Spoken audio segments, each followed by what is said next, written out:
Bună, sunt Marus, venim din România, în Turcia, la Spitalul Memorial cu Mihai pentru probleme medicale. În urmă cu un an aveam să aflu povestea lui Mihai Dănescu, un puști pe atunci în vârstă de 6 ani, venea din mediul rural, din România, cu un diagnostic de paralizie și picior strâmb. Primul instinct a fost de a lua pe brațe, pentru că se tăra în țărână și era mâncat de germeni. Primul instinct a fost de a-l duce la un spital din România, care ne-a închis ușa în nas realmente. Nu s-a preocupat decât de lucrurile de la suprafață. În plus față de asta, ce m-a determinat să-i fiu atât de aproape, faptul că copilul era orfan. Singurul loc unde am știut că voi primi ajutor, că vom primi ajutor, a fost Spitalul Memorial.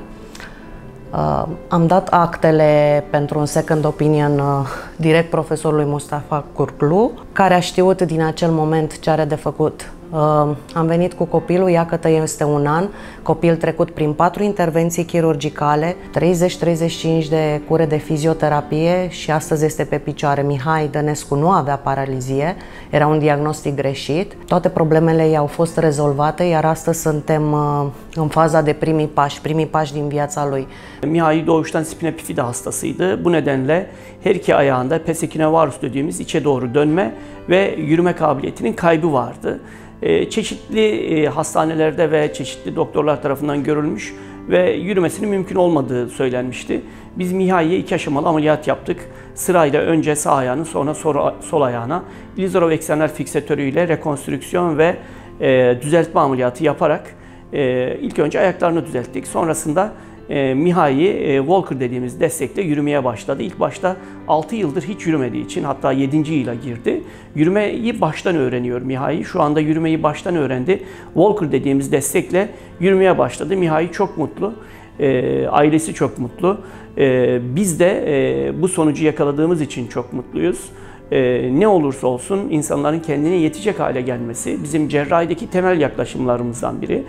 Mihai de bundan sonra fizik tedavinin desteğiyle, çok önemli bu, ve Walker kullanarak kendisi yerinden kalkacak, yürüyecek, kendi ihtiyaçlarını karşılayacak, dışarı çıkabilecek, dışarıdaki ihtiyaçlarını da karşılayabilecek.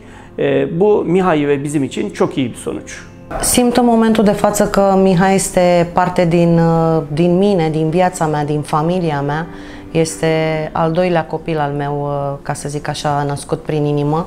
Și mă bucur că am putut să fiu o părticică din viața lor și voi rămâne acolo clar până la final. Vom continua proiectele cu Mihăiță. N-am cuvinte de mulțumire, în primul rând, față de români, pentru că ei au susținut tot procesul lui Mihai în acest spital preț de un an. Cuvinte de mulțumire Spitalului Memorial, Iulia, Iasemin, care l-a purtat pe brațe, domnului profesor Mustafa, care a făcut din imposibil posibil. Acest om, dincolo de halatul medical și știința medicală, a îmbrățișat povestea lui Mihai cu inima. Îți mulțumesc cu tot sufletul, profesore.